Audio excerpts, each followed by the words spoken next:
There is already a hybrid and a plug-in hybrid variant available of the Kia Niro. Now our reviewer Lars is allowed to drive the all-electric version of the compact crossover. The Kia e-Niro promises more than 450 kilometers of range and should be fully suitable for everyday use. He finds out what the range of the Kia e-Niro really is and what else it has to offer. The market for compact SUVs is growing and growing and growing. And this is one reason why a lot of manufacturers present their e-cars as a compact SUV at first. And this is the same with Kia. After the Kia Niro hybrid and the plug-in hybrid, they now present the third electrified version of this car, the so-called e-Niro. This is the car we're going to drive today, and we're going to find out how it drives, what else can it deliver, and more important, will it really reach more than 450 kilometers of maximum range?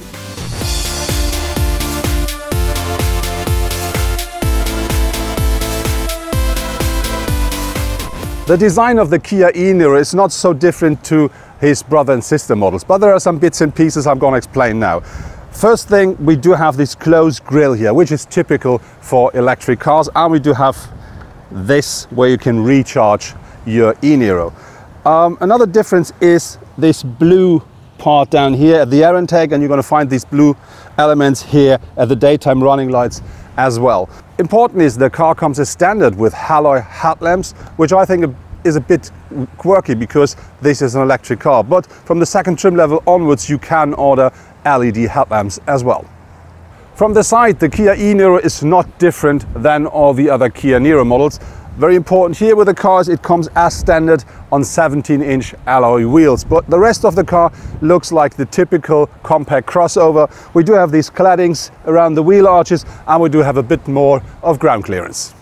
At the rear of the car we do find again these blue applications here and there, which we already know from the front, and of course we have the same color here at the Eco Electric sign, which definitely say this is an electric car.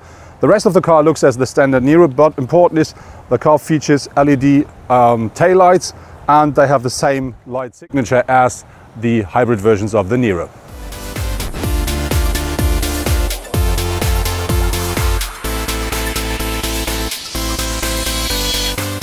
As an electric car, the Kia e-Niro provides you with 4 different drive modes. We do have Eco Plus, Eco, Comfort and Sport. And if you change the drive modes, really something changes inside of the car. So for instance, if you use Sport, that really makes the car more sharp, more crisp. You have a different steering, different brake and different gas pedal.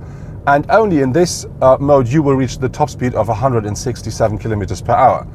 If you change, for instance, into the Eco mode, the car does a lot to make the car more sufficient.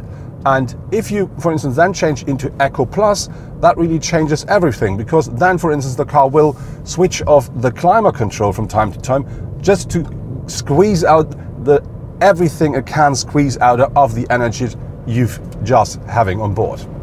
The Kia e-Niro comes quite well equipped, so even the base model of the car is featuring a adaptive cruise control with a traffic jam assist.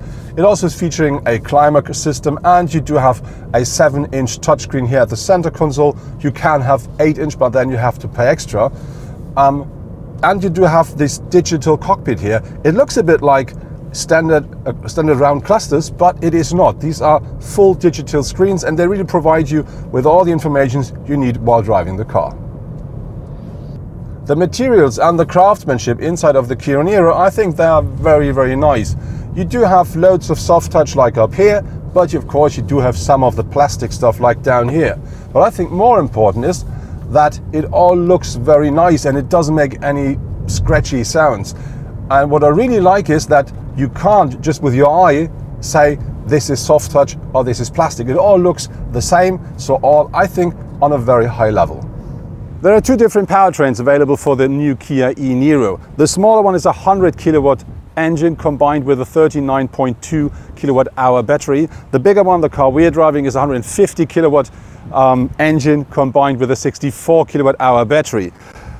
Kia says the car should have a range fully charged from 455 kilometers with an average drive. And important, there is a so-called city cycle they offer, and then the car should do more than 600 kilometers. The smaller version with a smaller battery only offers a little less than 300 kilometers. our Kia e-Niro is featuring the more powerful version of a powertrain. That means we do have 150 kilowatts or 204 horsepower on board, and that is combined with 395 Newton meters of torque. And with this, inside of this small car, you can really drive the car from very easy and smooth up to really quite sporty. And the limitation of sportiness in this car comes a bit more from the suspension and the, let's say, quite small wheels instead of the powertrain.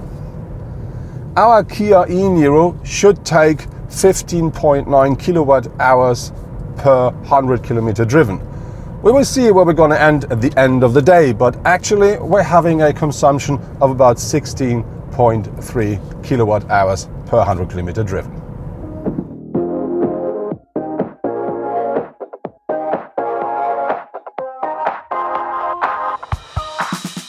With a boot capacity of 451 liters with the rear seats up, the Kia e-Niro offers 15 liters more than the hybrid version of the car. Very important is we do have a completely flat ground here, and this is because the car was from the beginning planned as an e-car as well.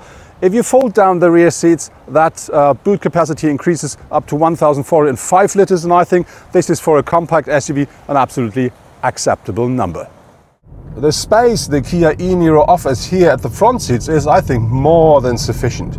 So even me as a tall person, I sit very nice and comfortably here. I do have enough head space, but it is at the end of the line, let's say. So it's not good if I would be just 1 centimeter longer. But this is, I think, because of the sunroof. So if you're a tall person, you want to buy one of these cars, you should better try to buy that one without the glass roof, because that gives you the extra bit that you need. But on the other hand, I sit very comfortably. I can adjust the steering wheel the way I want, so I can really have the car under nice control. So I think even for tall persons it's very nice. And if there's enough space behind me, we're going to find out that by having a short stop.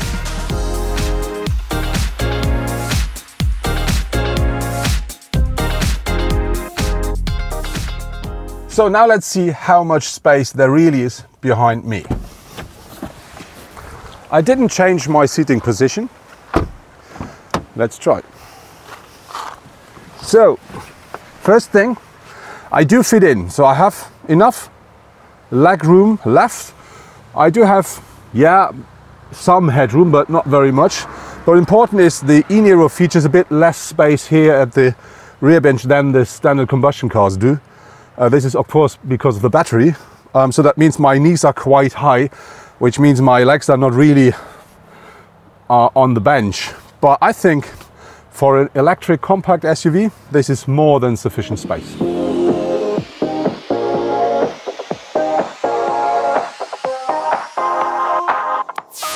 That was my first test drive in the new Kia e-Niro, and what I really like with the car is that only at the second look you will realize this is an electric car, and the car offers more than enough space and it drives really well. And very important regarding to the consumption is you can really reach what Kia says, more than 450 kilometers, because we drove now about 200 kilometers without thinking about consumption, and at the end of the day our average was less than what Kia's data says. So what I don't like so much with the car is the car has so much power that if you really drive it sporty, it sometimes feels like this is too much for this crossover. So I would love to see that powertrain in a Kia Ceed, because I think with that car then you will have double the fun on the mountain roads here in France.